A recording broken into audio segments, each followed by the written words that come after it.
Graça e paz, igreja. Eu quero saber quem não estava aqui ontem. Levanta a mão.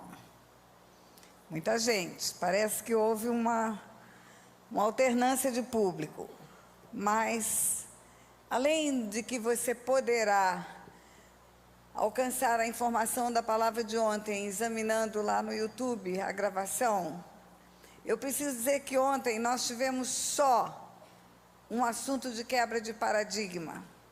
Nós construímos na nossa mente conceitos e preconceitos que nos impedem de receber o vinho novo de Deus. Nós entendemos, às vezes pela nossa religiosidade, pelas nossas experiências de andar sempre todo mundo do mesmo jeito, que é assim ou assado, e na verdade Deus tem sempre algo novo para nós. Deus é infinito e Ele tem infinitamente mais do que pedimos ou pensamos. Então eu quero começar hoje com uma oração onde você entrega a sua mente ao Senhor para que Ele possa ministrar o novo dEle para você. Onde você vai renunciar a todo conceito e preconceito que tem em relação aos mistérios do reino de Deus. E os mistérios do reino de Deus não é para todos, é para aqueles que estão com o coração aberto para receber. Você se lembra que Jesus falava em parábolas? Um dia um discípulo falou: por que o senhor fala através de parábolas? Jesus disse: porque não é a todos que é dado a conhecer os mistérios do reino dos céus, mas a vós eu explico. Então as parábolas eram como chaves espirituais. O que é uma chave? É um pequeno objeto que abre uma fechadura, permite a abertura de uma porta, que permite adentrar num grande e amplo lugar. Mas a chave é pequenininha. Ela é tão pequena que talvez quem olhe para a chave não imagine o acesso que ela vai dar quando ela funcionar. E na palavra do Senhor é assim também.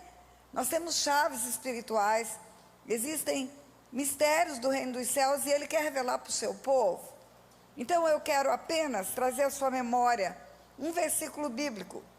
Aqueles que vieram ontem vão ouvir de novo, e os que chegaram hoje vão ouvir pela primeira vez. Está na carta aos Hebreus, no capítulo 5, e eu falei do que está escrito desde o versículo 7. Mas em especial eu falei que está escrito naquele capítulo seguinte: quem continua comendo leitinho ou bebendo leitinho é como criança, mas o alimento sólido é para os adultos, para aqueles que pela prática, têm as suas faculdades exercitadas, para discernir não somente o bem, mas também o mal. O alimento sólido é para os adultos, para os maduros espiritualmente. Nós tiramos as crianças daqui porque elas não têm condição de receber e entender o que você vai receber. Elas ainda têm que ser alimentadas com leitinho.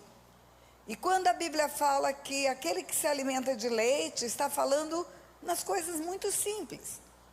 E diz: o que se alimenta de leite é como criança, mas o alimento sólido, o pirão grosso, o feijão grosso, é para os adultos, para os maduros, para aqueles que pela prática, não pela teoria, têm as suas faculdades exercitadas, para discernir não somente o bem, mas também o mal. Que faculdades são essas? Faculdades intelectuais? Não. Com faculdades intelectuais eu não posso discernir bem e mal. Faculdades físicas, exercícios, musculatura? Não. Faculdades espirituais. Então o alimento sólido é para os adultos, para os maduros espirituais, que pela prática desenvolve discernimento espiritual, para discernir não somente o bem, mas também o mal. Discernir não somente o bem, mas também o mal. O bem, a luz; o mal, as trevas. Discernir luz e trevas. Discernir o que procede de Deus e o que procede das trevas. E eu preciso dizer que existem dois reinos, há uma ambivalência de reinos.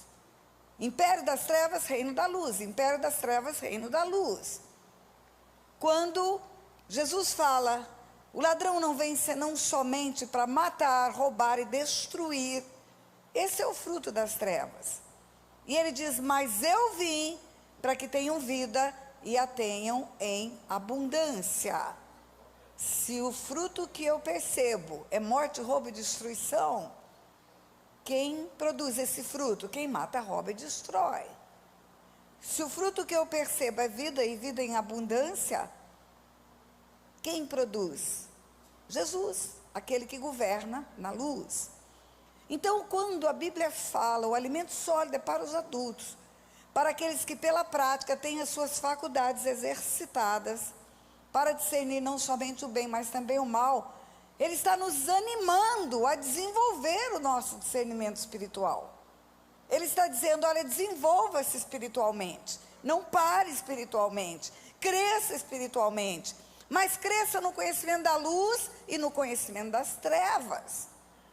Por que eu preciso crescer no conhecimento das trevas? Algumas pessoas dizem, não, eu só preciso crescer no conhecimento da luz. Chega ao ponto de você ouvir alguns dizerem, não, eu só preciso conhecer Jesus, eu não preciso conhecer mais nada. Mas a Bíblia te diz para preparar-se para uma batalha. Quando você vai para a carta aos Efésios é um manual de guerra. É um manual de guerra. Você vai ver na carta aos Efésios, no começo dela, dizendo, bendito nosso Deus e Pai, de nosso Senhor e Salvador Jesus Cristo, que antes da fundação do mundo nos abençoou com toda a sorte de bênçãos espirituais nas regiões celestiais. O que é região celestial? É mundo espiritual. Então, bendito nosso Deus e Pai, que está nas regiões celestiais e que nos abençoou nas regiões celestiais. Então, região celestial é um lugar excelente, porque lá está Deus Pai. Mas a palavra diz que tem melhores companhias ainda, porque diz que o Filho restou dentre os mortos, assentou-se à destra do Pai nas regiões celestiais, acima de todo poder que se possa nomear. Quando ele ressuscita dentre os mortos, ele diz, toda autoridade me foi dada nos céus e na terra, e toda é toda. Ele está acima de qualquer autoridade, de qualquer poder e de qualquer nome. Então esse lugar é excelente, está o Pai, está o Filho, e é o lugar onde está o Espírito Santo. A palavra de Deus diz que o Espírito, ele prescruta o nosso coração, e ele prescruta o coração do Pai, de lá para cá ele traz a revelação, e daqui para lá ele leva a oração, ele nos ensina a orar como convém, ora por nós com gemidos inexprimíveis, ele é o nosso intercessor junto do Pai, enfim, o Espírito está fazendo essa conexão, ele é o Deus conosco, mas ele está lá e ele está cá, porque no mundo espiritual não há distância. Eu disse ontem que leis da física, distância e tempo, não se aplicam no mundo espiritual. Então esse lugar é excelente, Pai, Filho e Espírito Santo. Mundo espiritual, região celestial. Mas a mesma carta aos Efésios fala que tem mais seres espirituais nas regiões celestiais. Fala que tem principados e potestades. Fala que é pela igreja que a multiforme sabedoria de Deus será conhecida agora. E quando está escrito agora, significa em qualquer tempo que for lido o texto. Será conhecido agora de principados e potestades nas regiões celestiais. Então, nas regiões celestiais ou no mundo espiritual, estão os anjos, os de luz e os de treva. Por isso que a carta aos Efésios conclui, a nossa luta não é contra a carne e o sangue. Ela é contra principados, potestades, dominadores desse mundo tenebroso, forças espirituais da maldade, aonde? Nas regiões celestiais, no mundo espiritual. Então é um lugar de guerra também, é um lugar de batalha. Pastora, mas os demônios estão no mundo espiritual como os anjos? Sim, porque os demônios são anjos.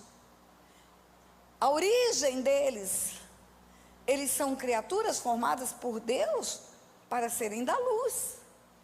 Por rebelião, porque resolveram viver independentes de Deus, tornaram-se trevas. Na verdade, O que conhecemos como Satanás era Lúcifer, era um querubim ungido.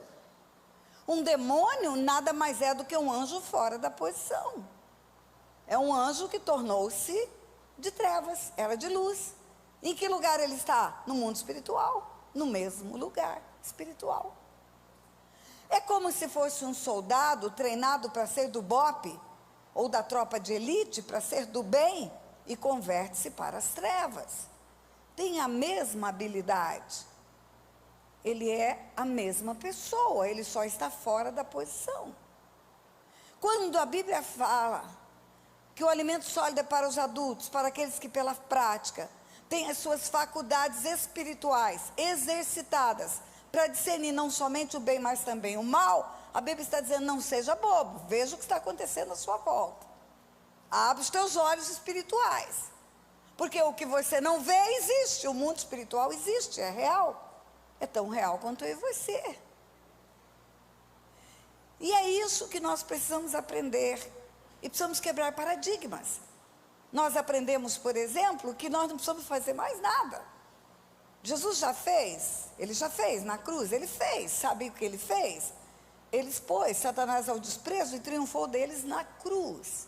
Está perfeito e acabado o sacrifício. É uma sentença.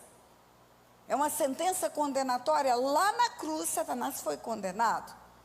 Agora, essa sentença ela é executada pela igreja. A igreja é que vai executar a sentença da cruz. Por quê? Porque esse ser espiritual da maldade, que era anjo de luz e tornou-se demônio, ele não saiu da presença de Deus sem guerra. Ele não saiu, precisou haver uma guerra no céu. Quando você vai para o livro de Apocalipse, capítulo 12, você vai ver, houve peleja no céu. Peleja, guerra, batalha. Miguel e os seus anjos pelejaram e foi expulso esse anjo rebelde de lá. Então, para sair do céu, teve guerra sim. Por que teve guerra? Porque ele não saiu só por um comando de Deus. Agora, foi Deus que guerreou com o diabo, mediu forças com Satanás? Não, anjos expulsaram anjos. Criaturas guerrearam com criaturas. E quando esse anjo foi expulso para a terra, você viu que lá do deserto, depois do batismo, depois que Jesus recebe o Espírito Santo, quando a autoridade volta do céu para a terra, volta por quê? Porque essa autoridade existia no Éden. O homem no Éden tinha autoridade para ordenar a saída de Satanás. Ele tinha, quando Deus falou para ele, guarda o jardim. Por que você guarda o seu carro? Por que você guarda seu dinheiro? Por que você guarda suas joias? Porque tem ladrão. Quando o homem recebeu o comando de Deus, guarda o jardim, é porque esse ser espiritual da maldade já tinha sido expulso do céu e já estava rodeando ao derredor, rugindo como leão, buscando a quem possa tragar, e o homem recebeu autoridade para ordenar Satanás para correr. E aí, o que aconteceu? Você conhece a história da criação? Você sabe que a mulher, ela é muito acusada, porque ela induziu o homem a pecar, ela levou o homem a pecar. É verdade, isso é uma realidade. Eu falo que tinha duas vozes no Éden, só duas. A voz de Deus e a voz da mulher. No ouvido de Adão só tinha duas vozes. E ela induziu Adão a desobedecer a Deus. Ela influenciou para o mal. Mas eu sempre faço uma perguntinha básica. Aonde estava Adão fazendo o quê? Quando o diabo entrou no jardim que ele tinha que guardar. Tem alguém aí? Aonde estava Adão fazendo o quê? Quando a mulher dele conversava com o diabo no jardim que ele tinha que guardar. Aonde estava Adão fazendo o quê? Quando a mulher chega e fala, eu comi do fruto que Deus falou para não comer, ou seja, eu desobedeci. E desobedeça você também. Onde ele estava? Que ele não disse, arrependa-te agora, ajoelha-te, vamos pedir perdão, vamos voltar para o lugar certo. Ele falou, não, me dá também. Negligenciou a autoridade espiritual, nessa hora Deus tirou da terra. Deus tirou da terra. Por isso que você não vê no Velho Testamento inteirinho nenhuma situação do homem tendo autoridade contra o reino das trevas. Você vai ver versículos onde Deus diz: eu repreenderei o devorador. Vai ver textos onde está escrito, o profeta diz: o Senhor que escolheu a Jerusalém te repreenda. Ou quando Saul está possesso, vem um jovem chamado Davi, um adorador. O adorador atrai o Espírito de Deus. Deus procura adoradores. Não é o instrumento, não é a caixa de som, não é a potência dos equipamentos, mas é o coração do adorador que atrai o Espírito Santo de Deus. Deixa eu fazer um parênteses. Sabe por que o coração do adorador atrai o Espírito Santo de Deus? Porque a única e genuína oferta que nós damos para Deus é a nossa adoração. As outras coisas todas, Ele nos deu primeiro. Você vem e entrega a sua vida para Jesus. Quem te deu vida? Você sabe dar vida para você mesmo? Foi tua mãe que te formou? Foi um ato sexual de um homem e de uma mulher? Não! Foi um espírito que veio de Deus para o ventre de uma mulher, enviado por Deus. Deus escolheu o dia, a hora do seu nascimento. Às vezes entregamos os filhos. Senhor, eis aqui meu filho, vou te apresentar o meu bebê, a minha criança, apresentar para o Senhor. Ele te deu, você não faz filhos, você recebe filhos da parte de Deus. Não tem uma pessoa aqui que saiba fazer alma, e nem uma pessoa que saiba fazer espírito, e nem uma pessoa que saiba fazer orelha, nariz, unha do pé. Você não sabe fazer essas coisas. Deus é que faz. Lembra de Davi, no Salmo 139, dizendo: Senhor, o Senhor estava tecendo os meus ossos no ventre da minha mãe, já sabia todos os meus dias. Então, quando trazemos os filhos, estamos devolvendo os filhos, igual Ana fez. Ela pediu, Deus deu, ela devolveu. Quando trazemos os dízimos e as ofertas, como fizemos agora, abrimos a nossa bolsa, tiramos uma nota, 2 notas, 3 notas, ficamos com o coração todo cheio de empáfia e com a cara de quem está fazendo algo muito especial. Eu tenho uma notícia para te dar. Nessa hora, você é igual uma criança que pega dinheiro do bolso do pai para comprar a gravata do pai no dia dos pais. Foi o pai que te deu. Foi o pai que te deu.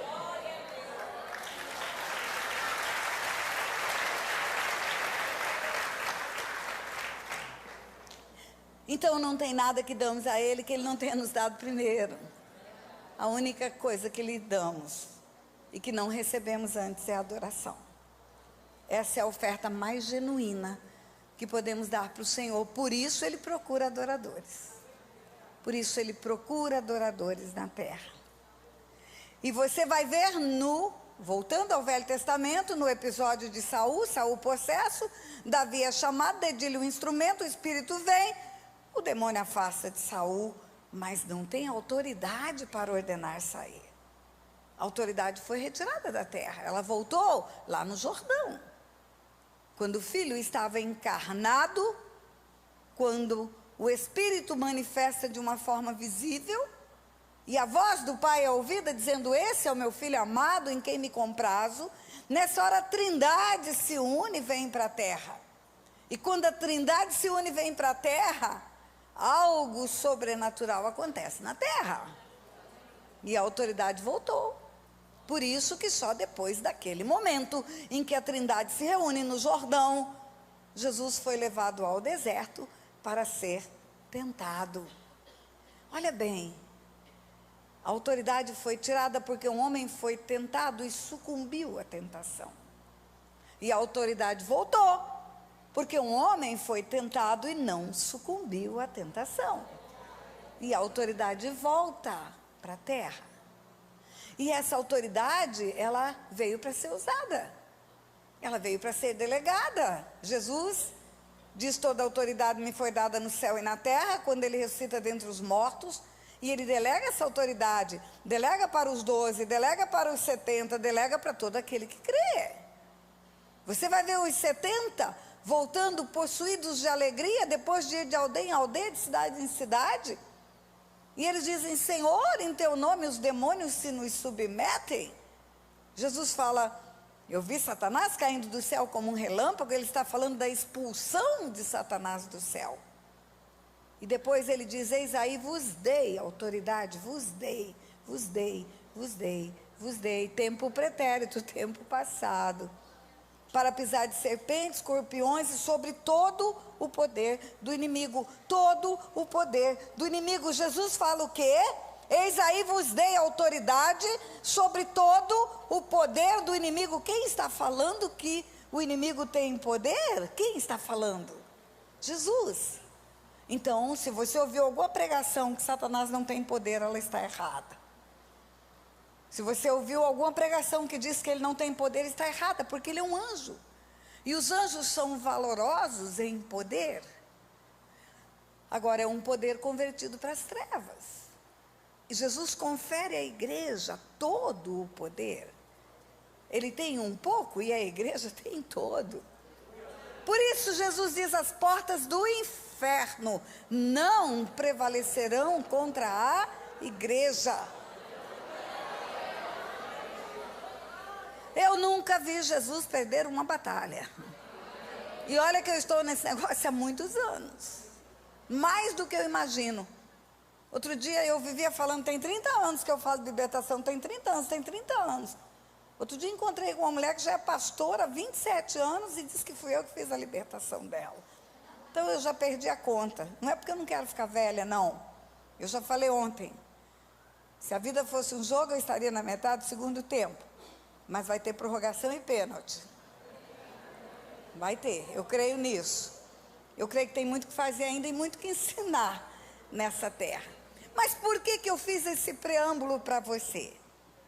Por quê? Porque a autoridade para guerrear contra as trevas foi delegada por Deus para a igreja. Eu acho que Deus pensou da seguinte maneira: foi um anjo expulso do céu, porque desobedeceu. Esse anjo chega na terra e faz o homem ser expulso da presença de Deus. Agora esse homem redimido tem autoridade para expulsar aquele que foi responsável pela expulsão dele. É como se Deus nos desse o prazer de executar a sentença da cruz. É um prazer para a igreja. E ontem eu falei que muitas pessoas estão sofrendo muito, passando por muitas lutas, por muitas coisas que são produzidas nas trevas e que elas atribuem a Deus. Mas eu quero falar especificamente hoje sobre derramamento de sangue. Eu terminei ontem a palavra contando o histórico da família do meu marido. Todos os primogênitos homens morreram prematuramente. O que acontece quando há derramamento de sangue? Eu quero ler um texto bíblico para você.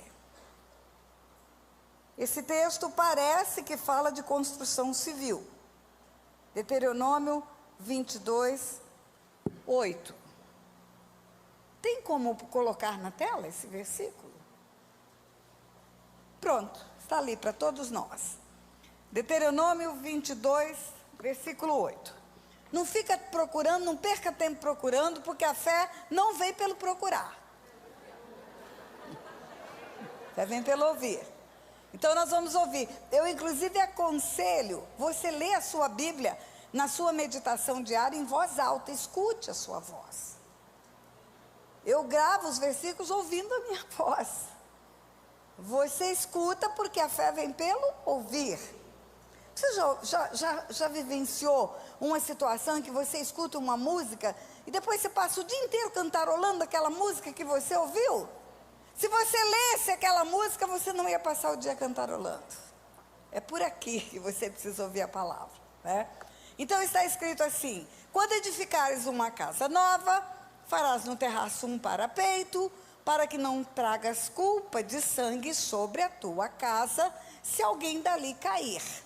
Na minha versão está escrito assim: quando edificares uma casa nova, farás no terraço um parapeito, para que nela não ponhas culpa culpa de sangue se alguém, de algum modo, cair dela. Quando edificares uma casa, far-lhe-ás no terraço um parapeito, para que não traga sobre ela culpa de sangue, se alguém, de algum modo, cair dela. Vamos lá. Construir um terraço. Faz de conta que isso aqui é um terraço. E aí, Deus está dizendo, põe uma proteção, põe uma guardazinha, para evitar uma tragédia. Para evitar que alguém caia, e caindo, o sangue vai marcar aquela casa. Ele está falando de ferro, tijolo, cimento. Então, é possível uma casa ficar mal assombrada porque tem derramamento de sangue? A Bíblia diz que sim. Para que nelas não ponha culpa de sangue. Agora, imagina você, o conceito de casa, Deus traz também para a família. A palavra de Deus diz, crê no Senhor Jesus, será salvo tu e a tua casa. Está falando de família. Eu e a minha casa serviremos ao Senhor. Está falando eu e a minha família. A casa edificada sobre a rocha, vem o vento, vem a chuva, vem a tempestade, com ímpeto e ela não cai. Está falando de família. Então, se uma construção, onde há derramamento de sangue, esse sangue marca essa construção. Imagina um sangue derramado numa família. Talvez você não tenha prestado atenção, mas quando o pastor Anderson veio fazer o ofertório, ele falou que Deus falou para Isaac que o abençoaria Isaac por amor a Abraão. O nome disso é o quê? Bênção geracional. Nós receberíamos as bênçãos geracionais e não receberíamos os castigos geracionais. Está escrito aonde? Visitarei a iniquidade dos pais nos filhos até a terceira e a quarta geração. Amaldiçoarei ou visitarei a iniquidade em 4 gerações. 4. Por que 4? Porque 4 é fácil de mapear. Eu estava viva, minha mãe estava viva, minha filha estava viva e a minha neta estava viva. E eu convivi com a minha avó e com a minha bisavó há uns tempos. Então, não é difícil você saber o histórico de 4 gerações. E quando Deus fala em bênçãos, Ele fala em 1000 gerações. Então, a mão dele é pesadinha para punir 4, mas ela é muito abençoadora para abençoar 1000. Você entende? Deus usando uma pena para amaldiçoar e outra para abençoar, tremendamente mais. Então, quando falou para Isaac, eu vou te abençoar por amor ao teu pai, porque eu fiz uma promessa para o teu pai. Ontem eu falei que está escrito no Salmo 37, jamais vi um justo desamparado, 34, jamais vi um justo desamparado, nem a sua descendência mendigar o pão. Deus é um Deus de descendência. Visita a iniquidade dos pais nos filhos. Aqui está falando de casa. A casa, a família, ela sofre consequências espirituais dos pecados, e hoje em especial falar do derramamento de sangue. Lembra de Davi? Davi cometeu adultério, ele matou Urias para ficar com Batseba. Você estuda em casa, está em 2 Samuel, capítulo 12.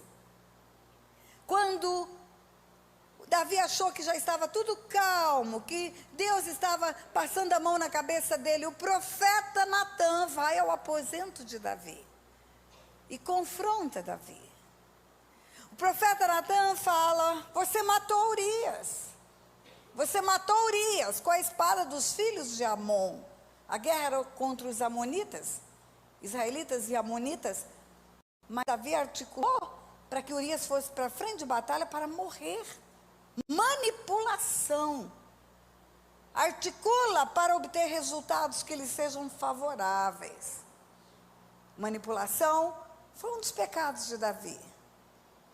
Davi adulterou, Davi mentiu, Davi derramou sangue, Davi desonrou os seus líderes, porque um dos conselheiros dele era o pai de Batseba. Davi desonrou os seus súditos, mas os pecados de Davi que Deus mostra adultério e homicídio.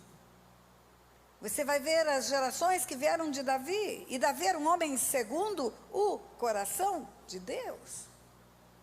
Você vai ver as gerações que vieram de Davi pagarem um preço de colher o fruto que o pai plantou. Os patriarcas no Velho Testamento, assim como Jacó fez com os seus 12 filhos, na hora da morte, chamava os filhos para abençoar, para proferir uma bênção. E os filhos vinham se enrolar com o pai para aquecer o corpo do pai na hora da morte. Davi não tinha um filho para sentar com ele, Davi não tinha um filho ao redor dele. A família de Davi foi destruída. Tiveram que chamar uma virgem de Israel para deitar-se com ele. Por quê? Porque Davi não resistiu ao sexo promíscuo. Você vai ver, Salomão começa maravilhosamente bem. Começa construindo um templo ao Senhor. À medida que ele vai avançando em idade, ele vai avançando em promiscuidade, ele repete o pecado do pai. E o templo que foi construído para Deus, termina sendo o templo de demônios. Baal, Astarote, Moloque, os deuses pagãos das mulheres com quem ele se envolveu. Amanhã nós vamos ver um pouquinho sobre idolatria. A promiscuidade sexual é um dos frutos da idolatria. Enfim, casa é família. Derramou sangue na casa, esse sangue vai marcar essa família. Foi o que aconteceu com a família do meu marido. Eu vou te contar algumas histórias. Há muitos anos atrás, eu fui ministrar na cidade de Vilhena, Rondônia. E o culto ia começar, estava ainda naquele movimento do povo chegando, e eu cheguei nessa hora, e uma mulher me aborda com muita aflição na entrada da igreja. Eu preciso falar com a senhora, eu preciso falar com a senhora, e não tem condição de atender ninguém em horários de culto. Atender as pessoas tem que ser com qualidade. 1 hora, pelo menos. Às vezes 2 horas. Hoje eu tive um atendimento que durou 2 horas, mais de 2 horas. É a mesma coisa que você chegar no corredor de um hospital, abrir a camisa e falar, opera meu coração em 1 minuto. Isso não se faz. Mesmo que a pessoa tenha um poder de síntese muito grande, de resumir a história dela em 1 minuto, ela precisa de um atendimento de pelo menos 1 hora. E aquela mulher me abordou e queria um atendimento na porta da igreja. E eu falei, querida, não posso fazer isso. E ela insistiu, e eu vi que ela estava muito aflita, e eu falei para o pastor, estica um pouquinho o louvor, eu vou conversar com essa mulher para acalmá-la pelo menos. Mas a minha intenção era fazê-la ficar no culto. E aí ela chega para mim, e ela fala, sabe o que eu quero falar com a senhora? Eu quero saber que Deus é esse que está fazendo com o meu filho o que ele está fazendo. E aí ela contou a história, um filho de 21 anos com câncer nos testículos. Um rapaz criado na igreja, nasceu no evangelho, desde os primeiros momentos está assim, indo para a salinha de crianças, escola bíblica, fazendo todo o figurino direitinho, e agora com 21 anos, em vésperas de casar, está com câncer nos testículos. Vai perder a capacidade de procriar, é filho único, então vai acabar nele as gerações. Se ele é filho único e se ele não tem filhos, acabou essa família. E provavelmente vai ficar impotente. Não vai ter capacidade nem de ser marido dessa moça com quem ele vai se casar. E essa mãe veio me confrontar, acusando Deus. Que Deus é esse, que Deus é esse, que Deus é esse. E aí, à medida que ela falava, na minha mente vinha uma palavra, aborto. Aborto. Aborto. É o Espírito Santo que faz isso. É o Espírito que te mostra o que está acontecendo. Mas quando você atende uma pessoa, não adianta você confrontá-la, ela precisa confessar. Eu falei ontem de confissão de pecados, o que encobre as transgressões jamais prospera, o que confessa e deixa, alcança misericórdia. Não adianta eu falar, eu sei que você fez abortos. ela precisa dizer, eu fiz aborto. Eu pequei, ela precisa reconhecer isso. E aí vinha na minha mente a palavra aborto, e o tempo está correndo, e o primeiro louvor já está acabando. E eu fiz uma pergunta, eu não disse você fez aborto. Eu perguntei, você fez aborto antes de gerar esse filho? A mulher ficou uma fera. Ela deu um passo para trás e ela reagiu asperamente. Ela disse para mim, doutora, eu não estou falando de mim, eu estou falando do meu filho. Meu filho nasceu no evangelho, eu já falei para a senhora. E tem um detalhe, meu filho nunca teve experiência sexual, ele fez um voto de santificação, vai para o casamento sem ter experiência sexual.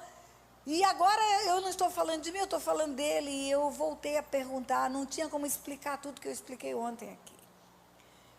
Eu sei que na terceira tentativa de tocar no assunto do aborto, ela negando ainda, eu falei, minha irmã, vamos fazer o seguinte, vai com teu filho para Porto Velho. Porque ela chegou dizendo, eu estou indo para Porto Velho, por isso que eu não vou ficar para o culto. Eu estou indo para Porto Velho porque meu filho precisa amanhecer o dia lá. Ele vai fazer isso, já era domingo, e vai fazer uma cirurgia, e ele precisa estar lá para fazer exames, e eu tenho que estar lá. E eu falei, minha irmã, vá para Porto Velho, vá com teu filho. Não tem o que eu possa fazer para te ajudar. Quando ela entendeu que eu tinha desistido do assunto, ela caiu em si e ela disse, pastora, eu fiz 5 abortos antes de gerar esse filho. Mas, pastora, eu me converti na minha juventude. Eu era louca, pastora. Eu não usava pílula porque eu tinha medo de engordar. Então, eu preferia engravidar e tomar uns remédios para fazer aborto. Eu falei para ela, minha irmã, você derramou sangue de 5 gerações. Deixa eu fazer um parênteses na história para te falar sobre isso. Rebeca estava grávida de gêmeos, Esaú e Jacó. Gravidez de gêmeos é enjoada, a barriga cresce demais, aperta o estômago, aperta o baço, a sensação é de doença. E Rebeca reclama para Deus, eu estou morrendo. Deus fala para Rebeca, tem 2 nações no seu ventre. Ele não fala tem 2 meninos. Ele não fala tem 2 garotos. Ele não fala tem Esaú e Jacó. Ele fala tem 2 nações no seu ventre. E se Rebeca tivesse abortado Jacó, teria abortado toda a nação de Israel. Toda. Todos os cientistas que existem naquela nação, todos os médicos, todas as mães, todos os políticos, todos teriam morrido. Por quê? Porque você não derrama sangue só de um bebê. Você derrama o sangue do filho, do neto, do bisneto, do tataraneto, do tataraneto e do tatataraneto do tatataraneto. Se a minha avó tivesse sido abortada, minha mãe não teria nascido, nem as 5 irmãs dela. Eu não teria nascido, nem o meu irmão, meus 2 filhos, nem minhas sobrinhas, nem os meus 6 netos teriam nascido. A minha neta acaba de se casar. E eu vou ser bisavó, eu tenho certeza disso.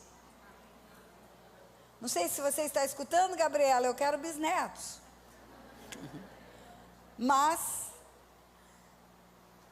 a mulher pensa que está abortando uma bola de sangue. Ela pensa que ela está derramando sangue de uma bola de sangue. Não é uma bola de sangue. É um ser formado por Deus.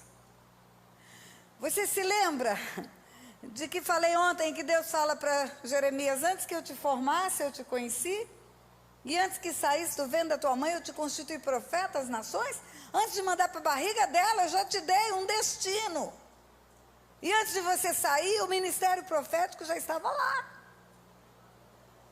Você conhece a história de Sansão? Isso está em Juízes capítulo 13. Sansão nasceu para ser um libertador. A mãe era estéril, aparece um anjo e fala, você é estéril, vai conceber. Deus vai mandar um filho para sua barriga, ele vai livrar Israel do poder dos filisteus. É para isso que ele vai nascer. Você não é obra do acaso, você não é obra de uma relação sexual, você não é obra de um homem e de uma mulher. Você vem do céu. Lá é sua origem e lá é o seu destino. A Bíblia fala que quando o homem morre, o corpo volta para o pó e o espírito volta para Deus que o deu. Nós estamos aqui de passagem. Eu falei que tem 68 anos, esse corpo aqui já está mais de meio século andando na face da terra. Vai chegar uma hora, vai descascar, vai voltar para o pó. E não me olha com essa cara de comiseração, não. Você também vai descascar.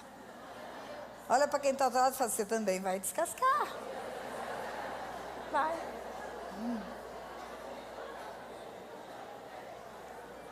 Agora, eu sou um espírito eterno. Eu não tenho esse limite de tempo que tem a minha carne. A eternidade mora em mim. A eternidade mora no coração do homem. Por isso que a gente tem que fazer a escolha de andar com Deus. Porque senão vai viver eternamente separado de Deus. Nós fomos feitos para viver eternamente com Ele. O corpo voltar para o pó e nós voltarmos para Ele. Escolhas erradas nossas vai nos fazer viver separados dEle eternamente. E eternidade é muito tempo, igreja.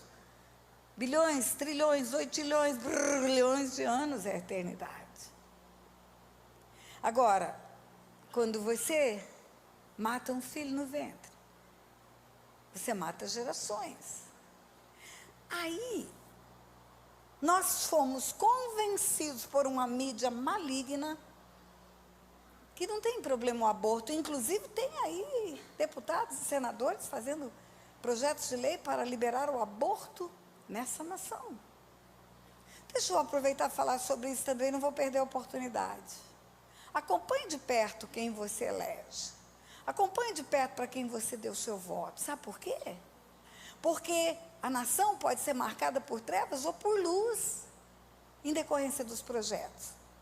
Tem um endemoniado que tem um projeto de lei que permite-se o aborto em qualquer fase da gravidez, até 9 meses. Esse projeto está rodando lá nas comissões. Vai ter uma votação um dia. Sabe o que vai acontecer? Se o aborto for considerado legal na nação brasileira, para ser feito pelo sistema público de saúde até o 9º mês da gravidez, porque esse é o projeto de lei, sabe o que vai acontecer? Todos os médicos do Serviço Público de Saúde, todos os auxiliares, todos os paramédicos, todas as enfermeiras, vão sujar a mão de sangue por um espírito de morte. Sabe o que vai acontecer mais? Toda a nação brasileira vai financiar a morte, porque quem banca o sistema público de saúde é o meu e teu imposto. Então fica de olho no que acontece nos governos. Não fica omisso, não. A igreja, ela não tem essa história de secular e de santo. A igreja é santa o tempo todo. Aonde ela estiver, no trabalho, no comércio, no negócio, na magistratura, ela é santa. Tem um filho meu me escutando, um filho do coração, um juiz santo. O nome dele é Tiago, ele está me ouvindo. Ele está de licença médica. O dia que ele voltar para o seu lugar de trabalho, é um filho de Deus que está lá. E aquele lugar é santo, porque o lugar que o santo ocupa fica santo. Nós não podemos perder de vista o que acontece ao nosso redor. E quando Deus olha para a igreja, Deus vê a igreja de uma forma diferente do que nós vemos. Nós vemos a igreja aqui. Deus vê a igreja em todos os lugares da terra. Deus tem uma cosmovisão da igreja. Aqui é o lugar de celebração. Mas a igreja é a igreja amanhã no supermercado. A igreja é a igreja amanhã no banco. Você vai ficar assustada comigo, assustado? A igreja é você fazendo número 1 e número 2. Você é a igreja. O Espírito Santo não sai de você, em momento nenhum. E o nosso comportamento, nosso agir, o nosso caminhar pode mudar essa nação. E pode mudar essa terra. Mas vamos voltar para o aborto. Se eu chamar uma criança aqui na frente, uma mulher, uma mamãe com um bebezinho de cola aqui na frente, um bebezinho de 1 mês, todo mundo acha lindo, maravilhoso. Se for menininha, então tá de lacinho de fita, sapatinho de oncinha, como eu vi um outro dia, show de bola. Todo mundo acha maravilhoso. Um bebezinho de 1 mês vem apresentar, o pastor antes levanta, todo mundo acha chique. A pergunta é, aonde essa criança estava há 9 meses atrás? Estava no ventre, 1 mês de gravidez. Então, se a mamãe tivesse abortado, não teria abortado uma bola de sangue. Teria abortado essa criança que todo mundo está achando bonitinha. É essa criança que estava no ventre. Apenas não víamos. Não tínhamos capacidade de perceber. Mas, desde que foi formada e colocada no ventre da mãe, é essa criança.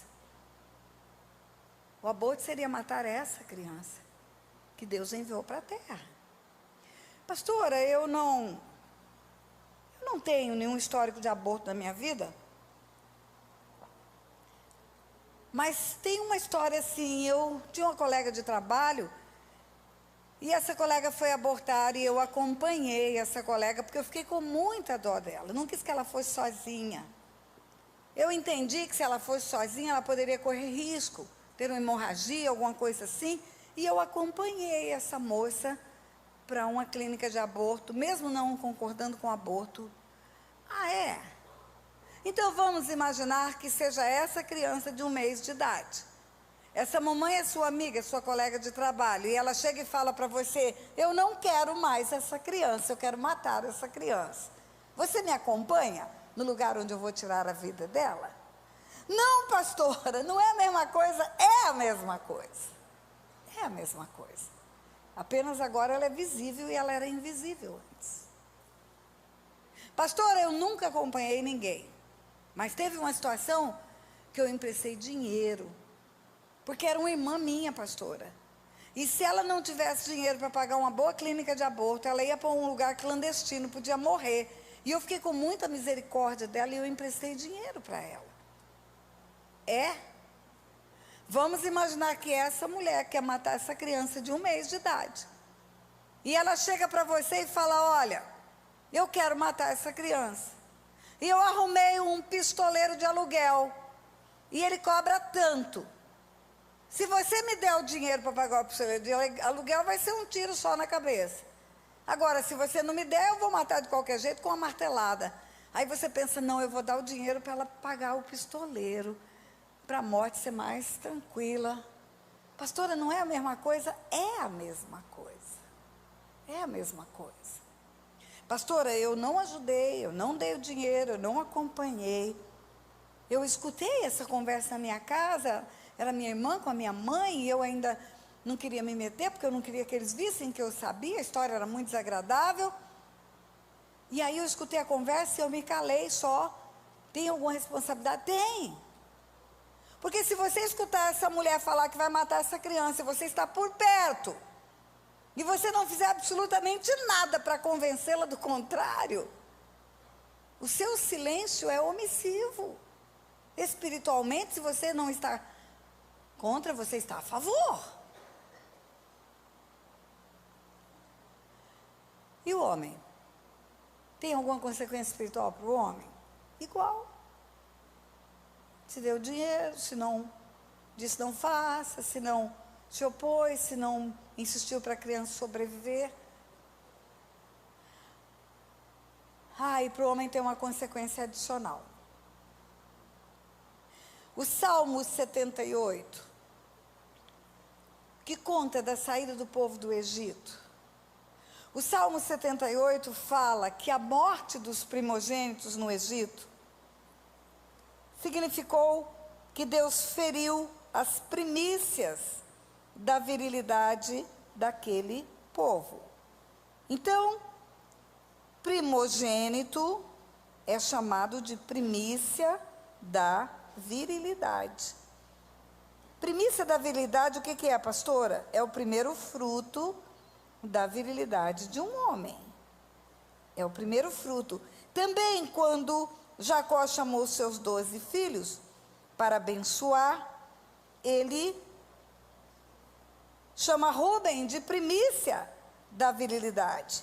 Feriu as primícias da virilidade das tendas de Cã. E quando Rúben é chamado, ele Versículo 51 do Salmo 78. Por favor, projeta lá. E feriu todo o primogênito no Egito, primícias da virilidade das tendas de Cã. Deixa eu ver como está essa versão. Primícia da força, aqui está. Primícia da virilidade de um homem é o filho primogênito, é o primeiro fruto. Quando Jacó chama os seus 12 filhos, ele fala: Rúben, tu és a primícia da minha virilidade. Os abortos são geralmente os primeiros filhos. Um namoro impuro, jovem demais para assumir compromisso de casamento, uma gravidez indesejada. Vamos dar um jeitinho e providenciar um aborto, que aí ninguém vai ficar sabendo, não vai atrapalhar a nossa vida, nós vamos tocar a nossa vida. Entrega as primícias da virilidade para a morte. Concorda que a primícia da virilidade seja entregue para a morte. Qual é a consequência espiritual de abortos? Bom, aborto é derramamento de sangue, sangue inocente. Derramamento de sangue aonde? Dentro do corpo de uma mulher. Consequências espirituais? Enfermidades. Enfermidades graves, como câncer de útero, câncer de ovário. Enfermidades na vida dela. E também impossibilidades de avançar em áreas da vida dela. Tudo aborta. Tudo aborta. O namoro não termina em casamento. O negócio não termina em sucesso. Não consegue passar nos vestibulares. Não consegue realizar nada. Travou tudo. Tudo aborta, tudo aborta. Para o homem, pastora, mesma coisa. E ainda tem uma implicação adicional se foi o primogênito.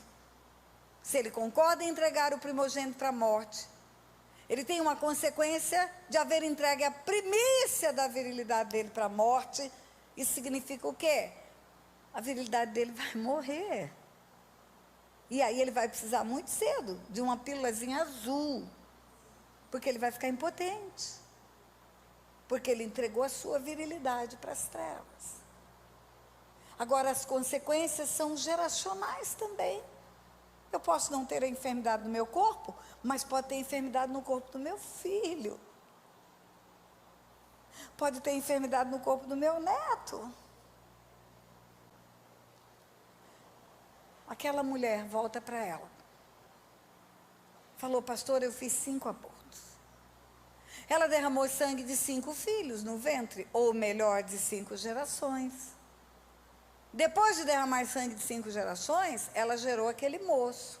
O único que ela quis criar, porque agora já estava mais madura e era convertida, era uma nova criatura. Agora o pecado estava encoberto, estava em oculto, não foi confessado. Ela relutou em abrir a boca. Eu disse para ela: sabe aonde você gerou esse filho, querida? Você gerou no túmulo de 5 irmãos. No lugar onde você derramou sangue de 5 irmãos dele. Na verdade, 5 gerações. Você gerou esse menino. Tem um espírito de morte rodeando esse menino.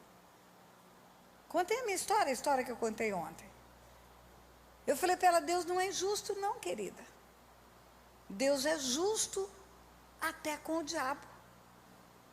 E há uma legalidade no mundo espiritual para vir a enfermidade sobre esse rapaz. Foi aberta uma janela pelo derramamento de sangue.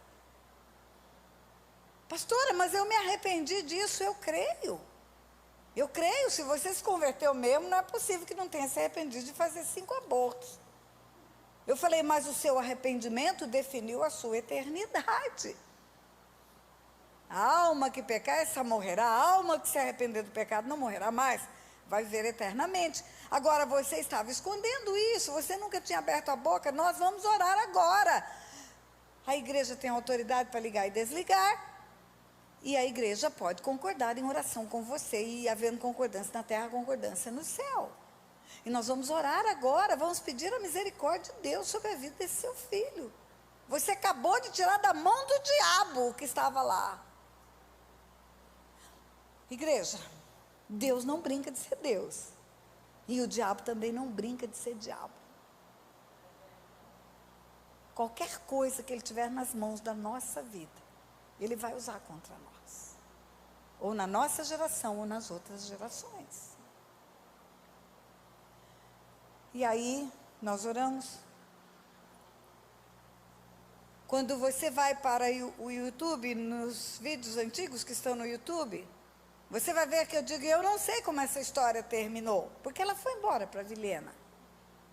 Mas ontem eu falei, eu vou repetir, assine o meu canal, Pastora Tânia Tereza, canal oficial.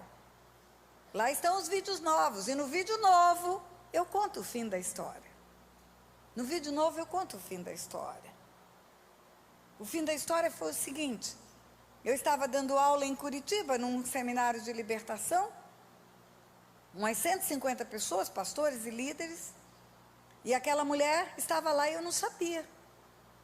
E eu comecei a contar a história do rapaz que tinha câncer nos testículos, e eu lembro que eu falei, sabe qual foi a intenção do inferno?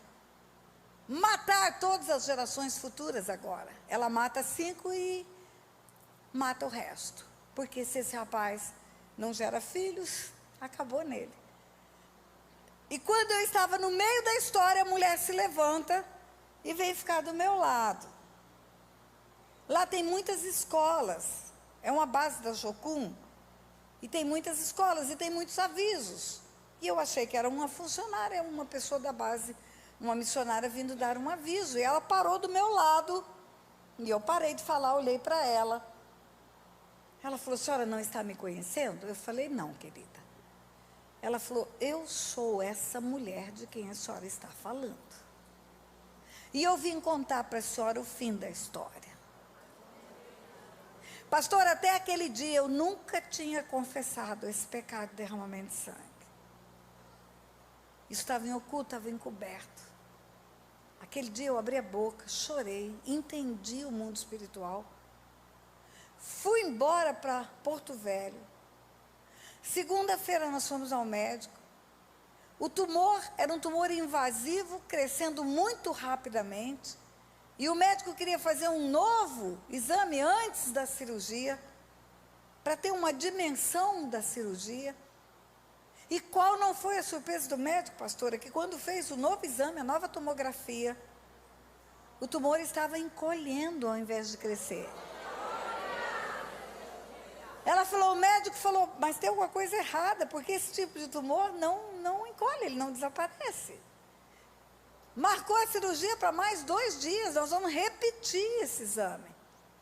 Ela falou, pastora, no segundo exame, estava murcho, como uma laranja murcha. Engruvinhou, parece que foi minguando aquele tumor. Ela falou, pastora, encurtando a história, o tumor desapareceu. O meu filho está casado, a esposa dele está grávida, vai ter o primeiro filho.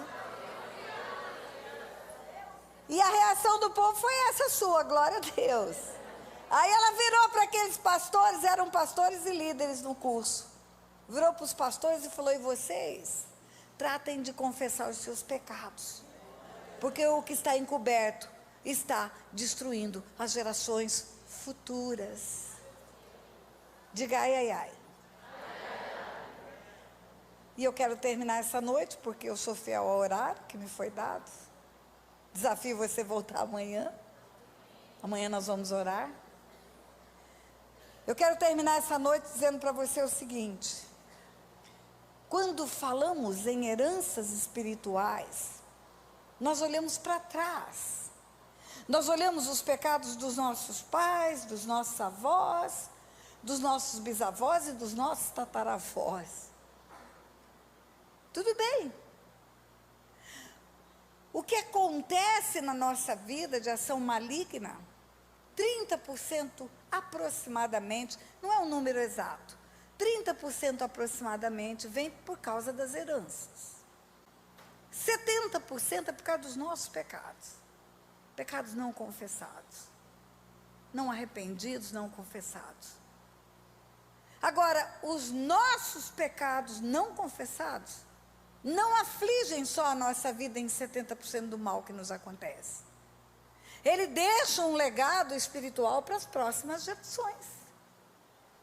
tudo que eu mantenho encoberto, tudo que está na jurisdição das trevas, é uma procuração para Satanás agir em 4 gerações.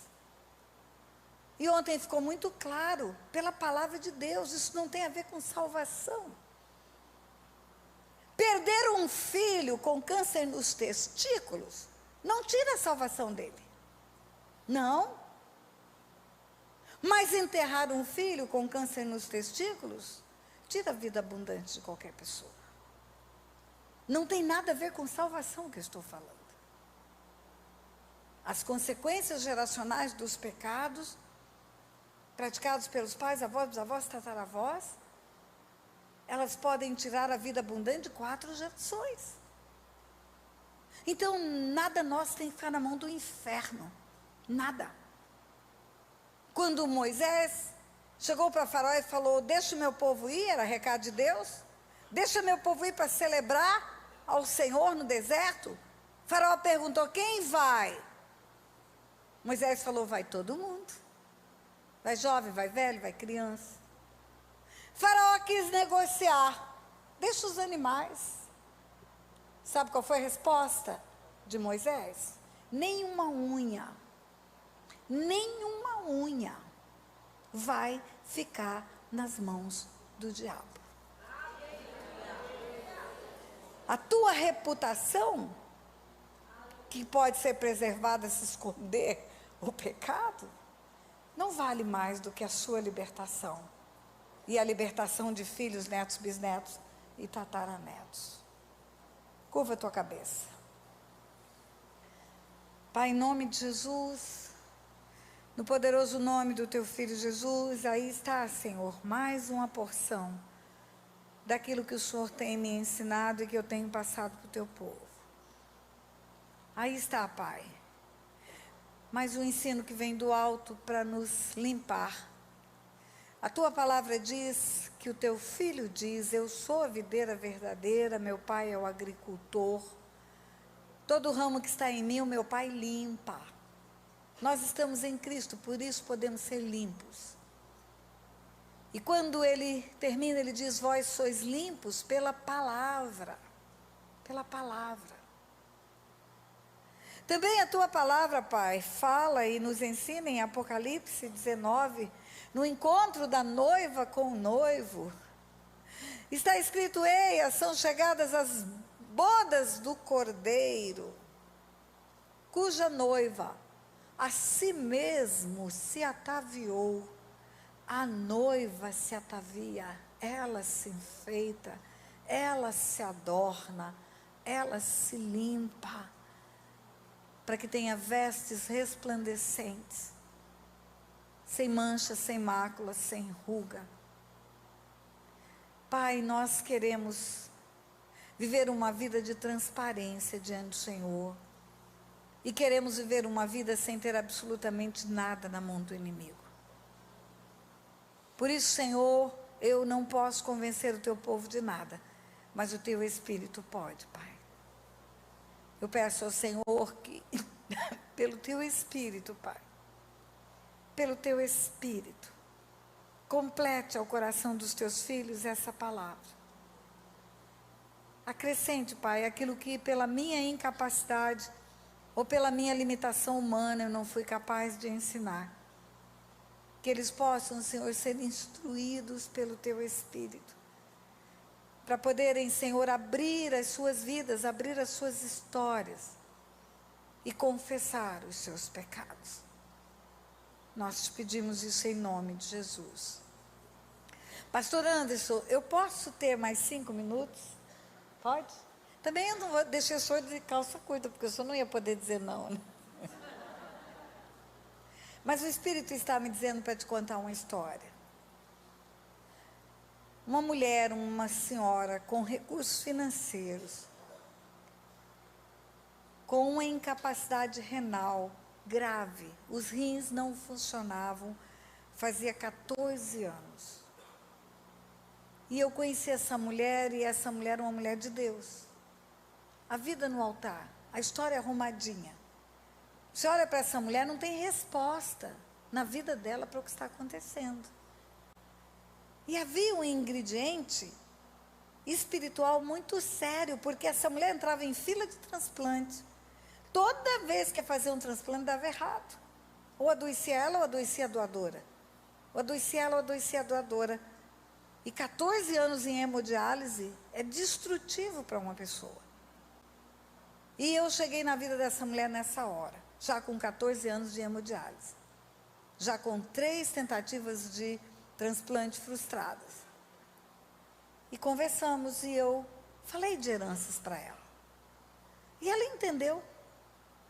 Ela reuniu a família dela, São Paulo, reuniu a família dela toda, em volta de uma mesa. Eu fui a São Paulo. Resende fica 3h30 de São Paulo. E lá estava toda a família reunida. Na cabeceira da mesa, a vovó. 80 e poucos anos. E os filhos, netos, bisnetos, todo mundo cristão. Eu não conto história que não seja de cristão. Tem pastores na família. Os filhos da vovó são pastores. E todos eles ouviram o material de heranças espirituais. Tem aí, eu estou com material na livraria sobre tudo de libertação. E aí, quando eu cheguei, eu não precisei explicar nada. Eu fui para orar com eles.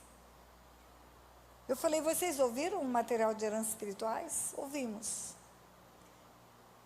Pois é, Deus falou comigo quando eu vi a doutora nesse estado que ela está. Deus falou comigo que a vovó tem a chave espiritual da enfermidade dela. A vovó tem a chave espiritual. E quando eu falei isso, porque Deus me falou, quando eu estava orando, que a vovó tinha a chave espiritual, eu entendi que a vovó sabia do segredo, porque as pessoas mais velhas da família que sabem dos segredos. Se você for conversar com a tia velha, com o tio, com a vovó, você vai ver que eles sabem o que você não sabe.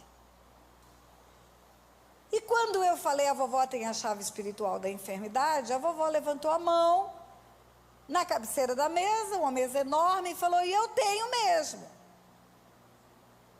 E começou a contar a história dela. Ela não contou a história de outra pessoa. E a história era mais ou menos assim, muito jovem, casou, foi morar na roça, perdeu a cabeça, envolveu-se com uma outra pessoa. Naquele tempo, 70 anos atrás, tinha uma tal história de lavar a honra, matava. E o marido matou o namorado. Enterrou no fundo do quintal. Chamou ela, falou, você está vendo essa terra aqui? Isso aqui é o seu namorado que está morto. Agora você tem 2 atitudes a tomar. Você tem escolha. Você fica quieta, ninguém vai saber que eu matei, e ninguém vai saber que você não foi séria. E nós vamos viver bem o resto da vida. A outra opção, você abre a boca, vão me prender. Um dia eu saio. Não tem prisão perpétua? Um dia eu saio, o dia que eu sair, eu te mato e te enterro nesse mesmo lugar. E ela ficou quieta. O tempo passou, conheceram Jesus, se converteram, tiveram filhos, crentes, o velho morreu antes, o marido morreu antes. Agora essa vovó contou isso em prantos. Pense no constrangimento dela falar diante dos filhos, dos netos, dos bisnetos, o seu passado. E não era um passado tão bonito. Ninguém acusou, ninguém apontou dedo, todo mundo entendeu a vergonha dela. E ela falava, é um alívio abrir a minha boca e falar isso, é um alívio abrir a minha boca e falar isso. E eu afastei, as cadeiras eram de rodinhas, eu afastei. E fiquei olhando de longe aquela família, a vovó na ponta da mesa, né, e os filhos, netos em volta. E olhando aquela família, sabe o que veio na minha cabeça? Quando a gente vê na nossa família uma santa vovozinha, nós não imaginamos a sirigaita que ela foi. Mas ela foi. Ela foi. Ela não nasceu com aquele cabecinha branca. Não nasceu com aquela carinha pura. Se ela não nasceu no Evangelho, pode ter história para contar. Sabe qual foi o resultado disso? 3 meses depois, aquela mulher estava com os rins funcionando. tirou das trevas uma história, tirou das mãos de Satanás uma história. Por que eu preciso falar? Porque só se me falar, eu vou poder concordar em oração. E só se falar, nós vamos poder desligar no mundo espiritual.